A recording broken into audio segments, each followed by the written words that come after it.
बांग्लादेश जल रहा है, भारत में राजनीति हो रही है। और देखिए राजनीति केंद्र, ये देखिए कौन कौन है। मध्य प्रदेश से सज्जन सिंह वर्मा का भी कनेक्शन जुड़ गया है। और क्या कह रहे हैं ये सज्जन सिंह वर्मा, क्या कह रहे हैं? सज्जन सिंह वर्मा कह रहे हैं अगला नंबर भारत का। शर्म आनी चाहिए ऐसे नेताओं को, शर्म आनी चाहिए, ऐसी भाषा होनी चाहिए देश में जहां एक तरफ कहते हैं कि भारत में सब सुरक्षित है और भारत का नाम लेते हैं तो सीना गर्व से चौड़ा हो जाता है। और ये क्या कह रहे हैं अगला नंबर भारत का है।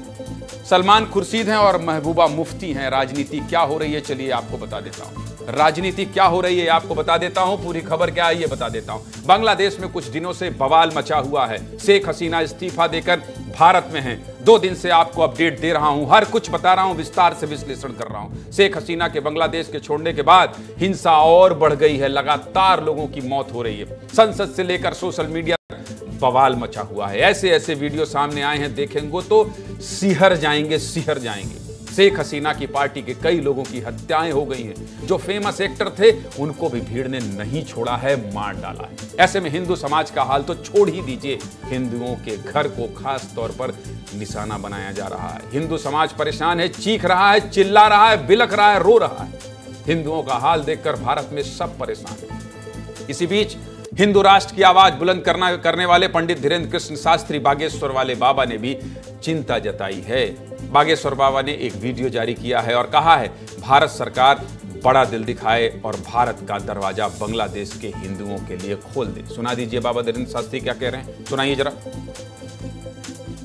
हम प्रार्थना करना यह चाह रहे हैं आप सभी से और भारत सरकार से इस वीडियो के माध्यम से, जैसा हमें टीवी समाचार में देखने को मिला, वहां के हिंदू भाई बहन परेशान हैं, मंदिरों में तोड़फोड़ की जा रही है, बहुत उपद्रव मचे हुए हैं। भारत सरकार से हमारी प्रार्थना है कि बहुत ही जल्दी भारत को अपना विशाल दिल दिखाते हुए बांग्लादेश में रहने वाले हिंदुओं के लिए विशेष व्यवस्था के साथ द्वार खोल देने चाहिए। पंडित धीरेन्द्र कृष्ण शास्त्री बड़ी बात बोल रहे हैं, स्वाभाविक भी है। हिंदू परेशान होंगे, उनको प्रताड़ित किया जाएगा, महिलाओं से बदसलूकी की जाएगी, तो अपना ही तो परिवार रहा है बांग्लादेश। अपनी मां बहन ही हैं जो परेशान हैं, चिंता करना जायज है। लेकिन चिंता के साथ साथ इस मामले में राजनीति भी शुरू हो गई है। आज मध्य प्रदेश में यह मुद्दा गर्मा गया। कांग्रेस के पूर्व सांसद सज्जन वर्मा ने बांग्लादेश के मुद्दे पर बोला और ऐसा बोला कि बवाल हो गया है। सुन लीजिए। बांग्लादेश की जनता शेख हसीना की गलत नीतियों की वजह से, बांग्लादेश की सरकार की गलत नीतियों की वजह से कल प्रधानमंत्री आवास में घुस गई, राष्ट्रपति भवन में घुस गई। याद रखना नरेंद्र मोदी जी, एक दिन ये जनता जितने सड़क पे हिलोरे ले रही है, एक दिन तुम्हारी गलत नीतियों से तुम्हारे प्रधानमंत्री निवास में घुस जाएगी, कब्जा कर लेगी। पहले श्रीलंका में जनता प्रधानमंत्री के घर में घुसी, अब बांग्लादेश में घुसी। अब भारत का नंबर है। इतने संवेदनशील मुद्दे पर काहे भड़का रहे हैं नेताजी, काहे भड़का रहे हैं? बांग्लादेश जल रहा है, श्रीलंका में बवाल हुआ, अफगानिस्तान में तालिबान का कब्जा हो गया, पाकिस्तान कंगाल हो गया, भारत शांत है तो इनकी शांति देखी नहीं जा रही है आपसे। राजनीति सिर्फ मध्य प्रदेश में ही नहीं हुई, पूरे देश में अब बांग्लादेश को लेकर राजनीति हो रही है, पूरे देश में। ये रिपोर्ट देख लीजिए, आप खुद समझ जाएंगे। दिखाइए ये रिपोर्ट। कि बांग्लादेश से हमें ये सबक सीखना चाहिए कि तानाशाही का ज्यादा वक्त नहीं होता है। शेख हसीना की तरह आपको भागना पड़ता है। ये लेसन है न सिर्फ बांग्लादेश के लिए बल्कि हर एक डिक्टेटर के लिए, हमारे। इस प्रकार के फ्रस्ट्रेटेड नेता बयान देकर अराजकता फैलाने की कोशिश कर रहे हैं। सलमान खुर्शीद देश के अल्पसंख्यकों को डरा रहे हैं।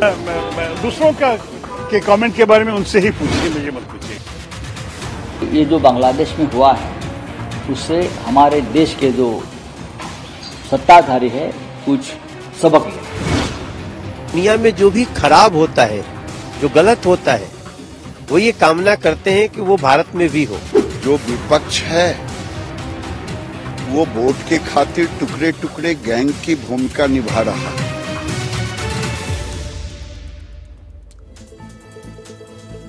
ऐसा मत कहिए, ऐसा बिल्कुल मत कहिए। आप लोगों को देश सुनता है, ऐसे बयान मत दीजिए भाई। सारे जहां से अच्छा हिंदुस्तान हमारा। देश आज़ादी के 75 साल पूरे होने पर अमृतकाल मना रहा है। आप लोगों का ये बयान देश की सुरक्षा के लिए खतरा बन सकता है, खतरा बन सकता है। लेकिन इस सबसे अलग हट के हाईकमान बांग्लादेश की स्थिति पर नजर बनाए हुए है। आज भारतीय दूतावास के 190 कर्मचारियों को फिलहाल अपने देश वापस बुला लिया गया है। बहुत सारे भारतीय फंसे हुए हैं, बाहर निकलने का प्रयास कर रहे हैं। जलते बांग्लादेश में छत्तीसगढ़ के बिलासपुर का एक परिवार भी फंसा हुआ है। 4 साल से ये परिवार ढाका में रह रहा था। सुरक्षा कारणों से परिवार का नाम और वीडियो नहीं दिखा सकते। हिंसा हुई तो ये लोग निकलना चाहे, लेकिन फ्लाइट बंद थी तो अभी वहां फंसे हैं। इधर बिलासपुर में परिवार परेशान है। पड़ोसी देश है, हम शांति की प्रार्थना करते हैं, सब ठीक हो जाए। एक बात और, अभी कोई भी ऐसी बयानबाजी मत कीजिए जो देश की सुरक्षा में खलल पैदा करे।